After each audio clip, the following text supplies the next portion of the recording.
Kenalan,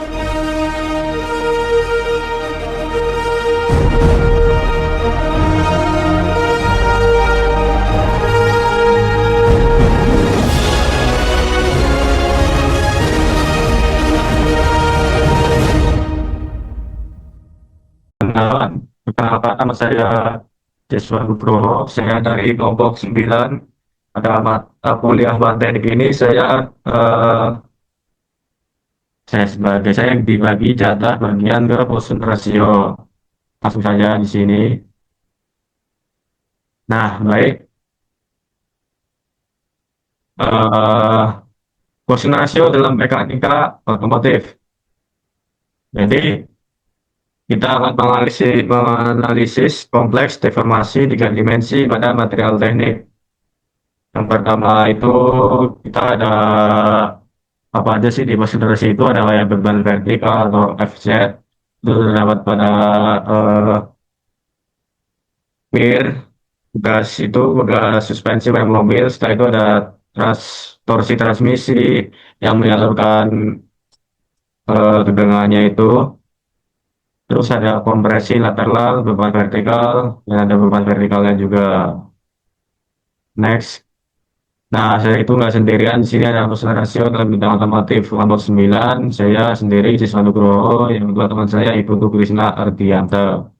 Next, kita lanjut ke pembahasan di sini. Mengapa sih deformasi kasat mata menjadi ancaman paling kritis? Perlu teman-teman ketahui sendiri itu deformasi adalah perubahan bentuk dalam suatu benda. Jadi, deformasi itu bisa kasat mata dan bisa tidak kasat mata gitu. Pada topik kali ini, karena komponen otomotif pada konsentrasi itu ada yang tak kasat mata yang tidak bisa dijangkau langsung gitu teman-teman. Nah, ini penjelasannya. Hampir semua komponen kendaraan bekerja di bawah pengaruh gaya mekanik yang konstan. Yang konstan komponen tidak hanya memanjang atau memendek secara gaya. Nah, di konsentrasi ini ada namanya tension, compression, dan bending atau lentur. Nah, itu tuh kayak gini, elementarnya ada force, F, tekanannya, terus ada diameternya, ada original length-nya, terus ada di sini titik-titik itu deformasinya, terus ada letter contraction-nya. Terus lanjut ada yang kedua ada compression atau tekanan itu dari arah samping. Kalau tadi tension itu menarik, sekarang compression itu tekan begitu. Tertekan ada di arah kanan dan kiri itu nanti diameternya akan melebar, misalkan deformasi panjangnya. Nah, ini ada letter sebenarnya ini. Terus yang terakhir ada bending atau lentur. Itu dari tekanan gayanya F itu kayak memanjang tapi kayak melengkung gitu. Karena tekanannya dari atas terus yang bawah itu sebagai apa, gaya dari penahan bebannya. Nah, di sini itu ada disclaimer deposian perakitan. Yang pertama itu karena kenapa sih bisa ada ketiga ini? Karena yang pertama itu ketidakpastian perakitan. Karena perubahan penampang lateral menyebabkan komponen meleset dari toleransi. Wait, bentar. Kenapa, Pak? Toleransi desain, kebocoran pada, oh, please. Kebocoran pada sambungan, baut yang ditarik cara menyusut diameternya. Yang terakhir, kegagalan struktur. Distribusi tegangan geser memicu retak mikro hingga patah. Semua ketiga ini sangat berpengaruh pada deformasinya, yaitu tension, compression, dan bendingnya itu teman-teman. Lanjut. Selanjutnya tentang anatomy effect question, yaitu tentang deformasi selalu bersifat tiga dimensi, yang dimana eh, deformasi ini ya bersifat tiga dimensi karena itu bentuk nyatanya gitu. Terus karena efeknya itu sehingga perubahannya itu tuh bendanya itu terdeformasi atau berubah gitu. Sifatnya masih tiga dimensi teman-teman. Terus kenapa sih Poisson ratio ini dinamai dengan Poisson? Jadi teman-teman perlu tahu kenapa dinamai Poisson ratio itu karena dinamai dari Semyon Dennis Poisson. Rasio ini menjelaskan bahwa tegangan mekanik tidak pernah terisolasi dalam satu sumbu. Jadi diameter itu kan ada rasionya. Jadi rasionya itu eh, merenggang gitu dan tidak terisolasi dalam satu sumbu itu kan ada sumbu nih, ini ada sumbu nih di sini. Di sini itu tidak tidak terisolasi gitu. Jadi kayak merenggang aja gitu. Terus contohnya itu ada karet gelang yang memiliki sifat elastis ekstrim dengan nilai Poisson rasio mendekati 0,5. Saat ditarik memanjang, jadi ini ada gaya aksial dan lateralnya. Lateralnya itu kayak dia itu menjepit teman-teman, begitu. Saat ditarik memanjang, lebarnya secara visual mengecil. Jadi ketika karet gelang itu eh, ditarik, bentar ya, contoh ini karet. Ini dia. Kalau karet ini ditarik ini ya, dia itu akan melambangkan efek Poisson ratio. Nih kayak gini nih. Yang inilah. Dia itu nanti ditarik memanjang, terus lebarnya mengecil. Ya ini, tengah-tengahnya ini mengecil. Nah, saat ditekan dia melebar ke samping tanpa merubah volume yang signifikan. Begitu teman-teman. Jadi, apa sih efek Poisson itu? Sini ya penjelasannya teman-teman, jadi kita tahu kan. Nah, di dalam Poisson ratio ini terdapat eh, rumus atau formulasi dasar dari efek Poisson ratio-nya itu yang sama dengan V atau new-nya itu Poisson ratio ya, yang dimana parameter tanpa satuan karena merupakan perbandingan dari dua regangan tentang standar material teknik 0,0 hingga 0,5. Terus ada ya, jadi lanjut ada sama dengan means epsilon lateral. Jadi ada dua gaya yang di sini. Jadi epsilon dari bahasa Yunani yaitu regangan pada arah tegak lurus pada beban. Terus ada aksialnya, epsilon aksialnya yang dimana regangan pada arah sejajar beban. Di ini tanda minus atau kritis mengompensasi fakta alamiah material jika memanjang. Jadi memanjang itu aksialnya positif, ia akan menyusut, maka ia akan menyusut atau lateral negatif. Terus memastikan nilai P tetap positif. Jadi nanti konsentrasinya itu tetap sini guys, begitu. Lanjut, ada di sini ada tiga pondasi di eh, konsentrasi terutama di hukum hoki, yang dimana terdapat segitiga mekanika bahan. Yang pertama itu ada stres, ya stres tegangan sama dengan eh, sama dengan tegangan sama dengan gaya kali bebannya. Distribusi gaya pada luas menambang menentukan apakah komponen aman atau berisiko patah itu dalam satuan PA dan MPa. Tentu saja di sini ada modulus yang dimana eh, tegangan atau tekanan itu deformasinya itu dari tarikan dan tekanan itu baja memiliki E-nya itu raksasa atau kaku, terus atau karet memiliki E kecil, E kecilnya dia. Nah ya ini epsilonnya jadi ke, ke tegangan per epsilon begitu. Terus lanjut yang terakhir tegangan stres sama dengan epsilon sama dengan delta L per L nol dari respon deformasi rasio perubahan panjang terhadap panjang awal tanpa satuan ya teman-teman. Jadi pintu berikut ini tadi ada segitiga. Next, ada rantai kausalitas deformasi yang dimana terdapat koneksivitas antara makro dan mikronya itu. Yang pertama itu input pembebanan dimulai dari tegangan tarik atau ini ya tandanya itu pada saat diaplikasikan. Respon sumbu utama menciptakan tegangan aksial. Jadi epsilon aksial sama dengan gaya per tegangan per T. Terus aktivitas efek Poisson, parameter material V, Poisson ratio memicu pengalihan tegangan. Dampak sumbu sekunder menghasilkan tegangan lateral. Epsilon lateral sama dengan ya tadi sudah dijelaskan ya. Sinetatis, apa ini? Sinetatis Poisson ratio bertindak sebagai mengalih switch matematis yang distribusikan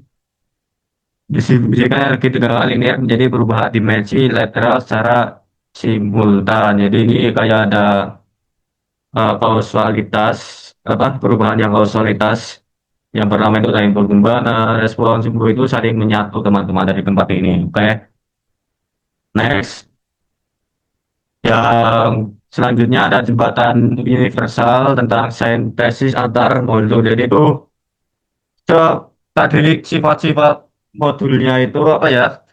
Sifat-sifat dasarnya itu di Poisson ratio itu saling berhubungan teman-teman. Jadinya nilai Poisson, nah ini dijelaskan ini. Nilai Poisson menghubungkan respon tarik, geser, dan volumetrik. Jika dan V diketahui, modulus lain dapat diketahui dihitung tanpa ujian laboratorium tambahan yang dimana Poisson ratio itu ada konektivitas geser dari G sama dengan E per 2 dalam kurung 1 plus V.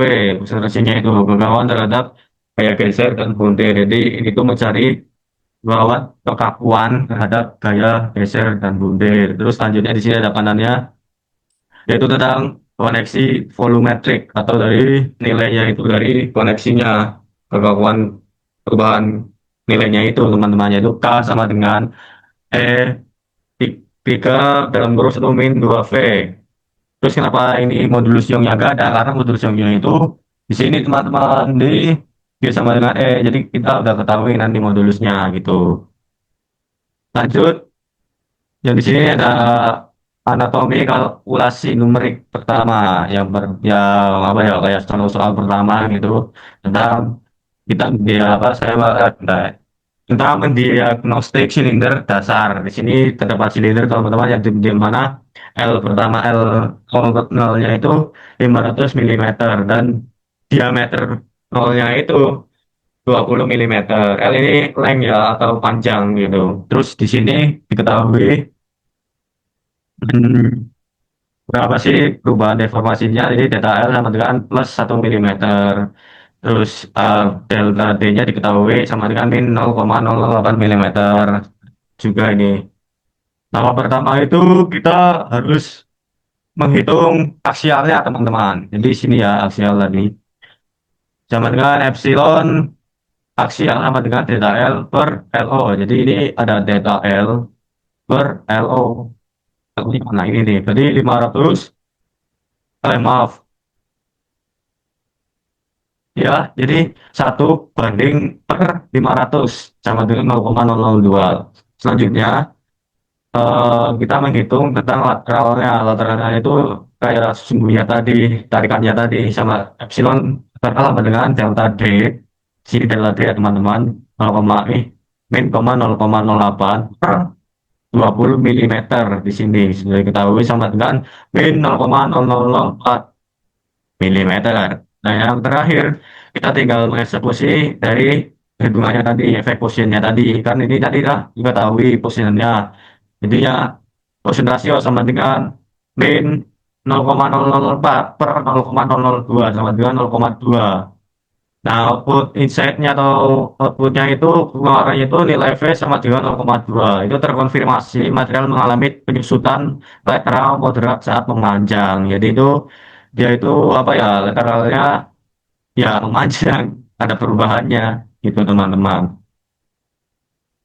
Oke, kita lanjut yang kalkulasi yang kedua, kompresi multi arah pada baja. Input variabel tegangan, ya ini tegangan sama dengan 80 MPa. Modulus elastisitasnya itu diketahui 200 GPa, terus konsentrasinya itu 0,3, ya kan?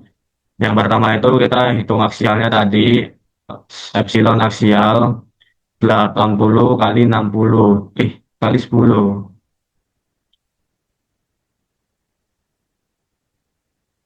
Sama dengan 0,004. Terus tekanan lateralnya itu epsilon lateral sama dengan 0,3 kali 0,004 sama dengan 0,0012 diameter yang mengecil. Terus kita lanjut ke modulus geser. Jadi gesernya itu sama dengan 200 tadi ini udah ketahui. 200-nya ini nih sama dengan 76,92 GPa. Terus modulusnya atau K-nya itu sama dengan 203 dalam kurung 1 min 2 0,3 sama dengan 166,67 GPa.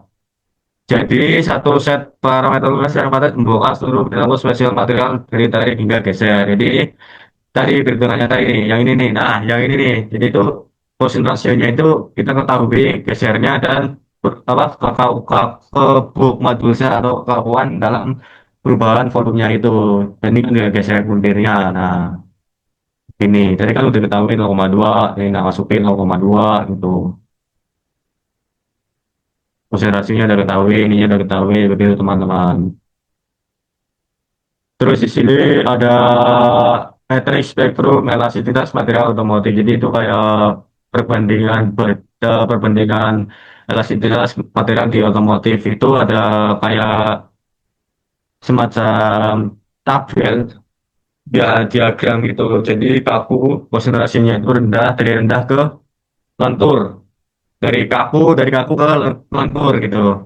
Jadi baja itu mempunyai kekakuan dari 0,27 sampai 0,30. Nah, aluminium itu dari 0,32 sampai 0,34 dan kuningan kekakuannya itu plus minus 0,34. Karet itu mempunyai lentur yang sangat lentur jadi 0,45 sampai 0,50. Nah, di sini itu ada titik yaitu menyusun lateral kecil yang kaku. Pengaplikasian itu seperti poros, rata, paut, tambah baut, terus lebih mudah mengalami perubahan bentuk seperti velg, blok silinder dan wah itu dan oh enggak, velg dan blok mesin. Dan terus ini ada karakter cukup lentur di situ kemungkinan itu cukup lentur nah itu seperti fitting sambungan fluida. Yang terakhir itu deformasi perubahan lateral ekstrim nyaris tanpa kompresi volume jadi tanpa kompresi pun ini karet bisa lentur gitu teman-teman. Contohnya itu di aplikasi otomotif pada pusing, beredam, getaran, suspensi. Next, di sini ada pengecualian material auxetic atau Poisson rasionya itu negatif. Sebuah kayak ada sebuah rekayasa. Terus sementara semua material umum menyusut di bagian tengah saat ditarik. Material dengan Poisson negatif justru berekspansi atau melebar. Di sini ada gambarnya teman-teman. Jadi kalau material konvensional itu mudah menyusut, terus material auxetic itu melebar. Konteks aplikasi meskipun saya ini langka, pasti mas material offsetting jadi landasan riset meredam kejut pasti masa depan. Oh, jadi itu kayak disuspensi teman-teman. Jadi itu dia memakai material offsetting gitu. Jadi kayak ada perubahan pada persen rasionya begitu. Bisa pemetaan gaya gaya kritis yang pertama itu ancaman penyusupan penyusupan pada penampang. Jadi sebuah batang poros mempunyai gaya tarik ekstrim dan ucapan tinggi gitu. Efek posisinya dia motor poros secara mikroskopis menyusut saat torsi memuncak. Resikonya itu penurunan stabilitas putaran dan kausan piring prematur. Terus yang kedua itu kemudian pada dan baut daya tarik yang konstan, terus efek positionnya itu areolin mengecil di bawah tekanan tinggi, resikonya hilangnya gaya jepit dan menyebabkan loss atau sambungan melepas. Yang ketiga itu ada rangka kendaraan atau chassis, yaitu gaya lentur dan tekan dari beban statis dinamis. Efek posisinya itu perubahan interkremental pada lebar penambang balok chassis. Resikonya itu pergeseran titik pusat distribusi dengan itu memicu fatigue atau kelelahan, teman-teman. Komponen keempat, oi, oi, oi. Komponen keempat itu ada bekas daun dan pusing karet. Ini ada contoh gambar aja teman-teman, ini sama kayaknya nih. Yang pertama itu ada gaya tekanan vertikal berat dari kontur jalanan. Jadi itu di jalan itu bekas daunnya itu bekerja secara vertikal penahan berat vertikalnya itu teman-teman. Efek posisinya itu karet atau bekas daunnya itu berekspansi atau melebar secara vertikal dan horizontal. Efeknya itu konsentrasi 0,5. Terus benefitnya perubahan ini menyerap. Nah, keuntungannya itu pelebaran ini menyerap energi getaran secara sempurna sebelum merambat ke kabin. Jadi itu keuntungannya itu apa ya? Bekas teori bisa menyerap teman-teman. Itu efeknya persentase 0,5 yang dimana tadi jelaskan 0,5 itu mana tadi. Nah, ini kayak seperti karet itu bisa lentur gitu teman-teman. Nah, itu lanjut di sini ada tabel tentang eh, perbandingan dari rekayasa otomotif yang pertama itu poros shaft pada saat ditarik atau dipuntir. Efeknya itu diameter menyusut searah tarikan, dampaknya mengancam kekuatan lelah atau fatigue dan kestabilan rotasi sentrifugal. Dan mur atau tarik, efeknya itu luas menambah, mulir mengecil gitu. Jadi ada deformasinya teman-teman. Terus dampaknya itu resikonya melonggar, sambungan, struggle, kritis, begitu. Terus yang ketiga ada rangka chassis, lentur tekan, efek, lebar profil rangka, berubah asimetris. Yang tadinya simetris jadi asimetris, saya udah nggak simetris lagi gitu teman-teman. Dampaknya itu menuntut penebalan plat di area distribusi tegangan tinggi.